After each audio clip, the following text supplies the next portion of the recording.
Hey everyone, it's UpDog here, and we've got a Marvel Strike Force video for you. Getting back into the action here. So, we're going to kick it off with Cosmic Crucible Ultimate 32. These are the defenses I'm going to recommend for you to set. Now, as of when this video releases, you will have like 24 hours as far as, according to Community Manager Pathfinder. You will be able to set your defense on July 1st, and then the first round of U32 will start on July 2nd. So, this is going to be a helpful video for you because there's not a lot of turnaround time to get your defense set. So, I'm going to kind of jump back and forth between the room rules, and then my recommendations because on the game right now, it does not have the new rooms on there yet, but they will as well shortly after this video gets released. So there we have it. So let's get into it here. We've got the Ultimate 32. The global rules are going to be really nothing big. It's just the normal max health and damage, and then the exhaust thing. It's just the standard buffs. There's no like special team buff, at least unless they're trying to hide it from us. This little bullet point here is blank. I don't know, we'll have to see. But for room 1, it's pretty simple. On offense, all characters have their focus lowered by 5,000% and their damage lowered by 50%. For any non-Mephisto character that takes a turn before any character on defense. So we had this room before. It was okay. I think the damage number probably needs to be reduced even more, like, I don't know, 75% maybe, 80%. But because you could still, if you run a fast team in there, you can still hard focus down the key character that you need to. With this, you won't land any debuffs, but it is what it is. So it's not, the room itself isn't that great, but let's go see what I am going to recommend here. So for room 1, if you have Professor X, and this is what I'm going to run. So Professor X, the 3-piece Annihilators, and then Emma X-Men in there. Pretty good room for them because if you bring in the typical Professor X counter, then they will struggle because they won't be able to land the debuffs on Professor X. So that's the main reason that they're in this room. So the other teams that I am going to recommend... Oh. That's not cool. Well, here, let's go back out here.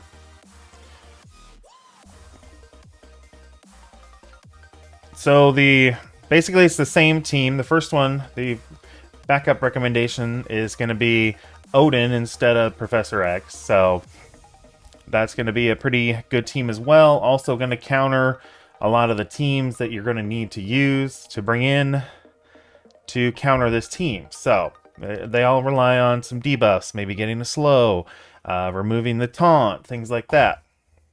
So that's my number 1 backup recommendation if you don't have Professor X.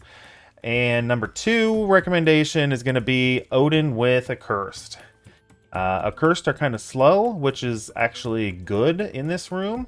And then with Odin with them, it's just going to make them that much more tough. So there you go. That is the recommendations for room 1. So let's go back to... let's go back to the website here. Room 2 is going to have, on offense and defense, all characters. This is really worded very poorly, but your character with the highest health clones the enemy with the highest attack clone. What the heck does that all mean? It's not very well written, but what I'm assuming it means is the character on your side and on the enemy side will clone the enemy, whichever side is going to be the enemy side, is going to clone the enemy with the highest attack. So my thought process is put a high health character, or maybe a couple high health characters, because we don't know if this is going to be on spawn, if it's going to be on that highest health character's turn. We're not really sure. But my idea is put a couple of high health characters, as high as health as you can spare on your roster, and put them with a really good team, obviously, and then just let them hopefully clone. We don't know how it's going to work. Maybe if they do it on spawn, then there could be a counter out there. A certain character, if you know who it is, make sure to let me know down in the comments. But there's a certain character, if it's going to be on spawn, that could counter that clone. So, yeah, I'll leave it at that. Let's go take a look at the team that I recommend here in this room. And that's going to be Mephisto with a Cursed. Yes, it is a very nasty team. So watch out. My opponents better watch out. I hope they're watching my videos so they can counter my teams easily. We will see how that goes, but yeah, that's my idea for that room, for room 2. Now for room 3. Oh, whoops. You know what? We need to go over the backup options. Let's see here. How's my backup option? Oh, they're grayed out. Darn it. Alright, we'll go back over here. Let's see here. So, my backup options for room 2, my 2 backup options, just in case you don't have Mephisto or you don't have some of the Accursed members, is going to be Night Stalkers with Scientist Supreme. Still a very tough team to take out, but it doesn't necessarily hurt you really to put them on defense, because since there's only 3 rooms out there, so it's a good value defense for this room. And then the other choice is going to be the Black Knight, Kahori, Miss Marvel, Omega Sentinel, and Emma, OG Emma. This team is also kind of one of those ones where it doesn't hurt to put them on defense. They're kind of a value defense, but they pull a big team. So, win-win there for you on that one. Alright, so let's go back to the room 3 now. I'm going to get my defense set up here so that I can switch over there. Alright, so room 3, on defense and offense, all characters. Anytime a character gains energy from an active ability, they gain an extra energy. So active ability means it can't be from a passive, basically. So you can't use Star-Lord, which is very, very sad for me, being a big Star-Lord fan. So can't use Star-Lord. You can't use like Oath. Oath has a passive with energy generation. Trying to think of other. Oh, Hitmonkey. Hitmonkey has a passive that does energy. So none of those characters are gonna be beneficial in this room, or at least not gonna take them to the next level anyway. When an enemy character dies, all characters gain +1 ability energy. So I just thought of this now, but maybe Night Stalkers could be pretty good in this room, but I'll show you my backup options. Maybe we'll talk about them too. Give them a shout out. So then enemy characters die, each ally gets an ability energy. Oh wait, no. So that actually means the ally, I think anyway, the way I'm reading it, the ally of the character that died gets the energy. So might be some other teams I'll do a quick shout out to then, if that's the case. So And then ultimate abilities cost 3 more ability energy. So basically you're trying to utilize the extra energy that you get from the active abilities, and maybe your character dies, then they'll get some energy, something like that. So that's the rule for that room.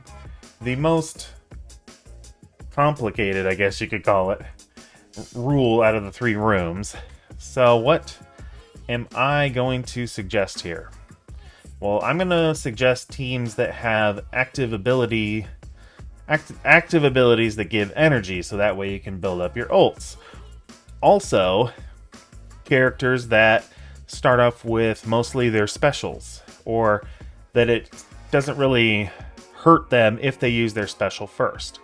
So, the team that I'm going to use is going to be Starjammers on defense. So if they use their specials on turn 1, it's not a big deal. It's not a big deal. It's actually pretty nice that they do that. Havoc getting a stun right off the bat is going to be great.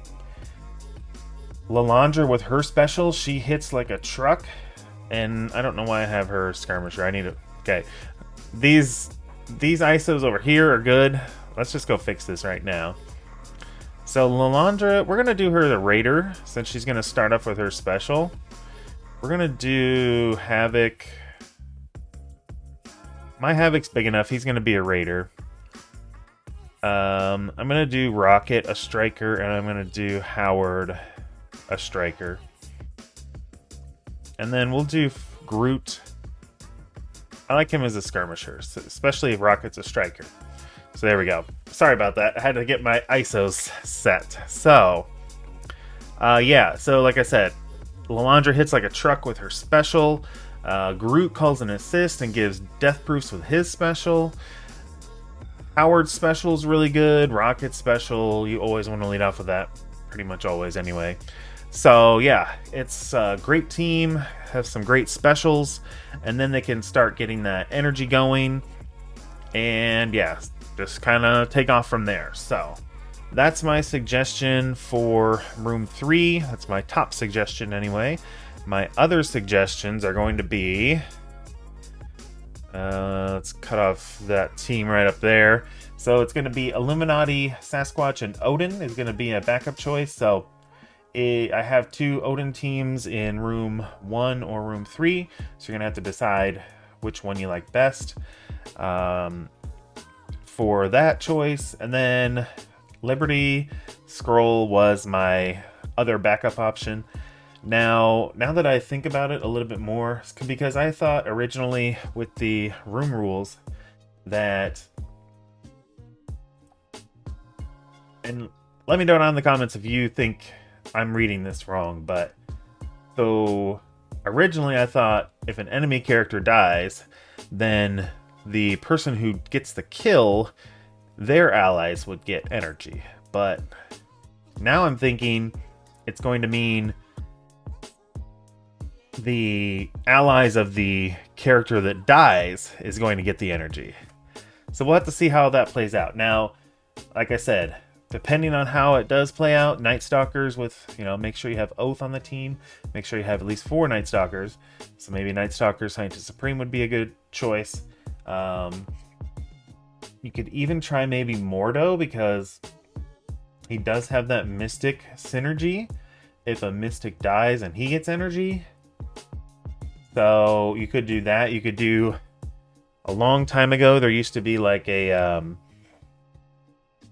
Undying with Mordo comp. You could do something like that. You could do something with Undying, with Greg dying, and Zombie Iron Man dying, stuff like that.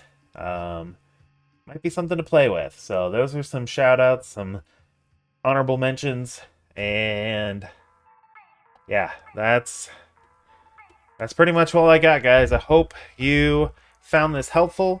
Appreciate you watching, and make sure to join my Discord. I'm going to be having the Fantastic Four team graphic up fairly soon.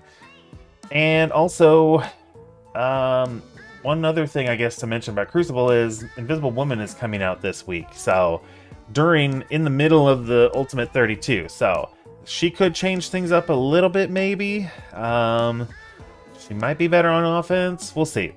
We'll see how that goes. But until next time, everyone, spend those resources wisely, and we'll see you around.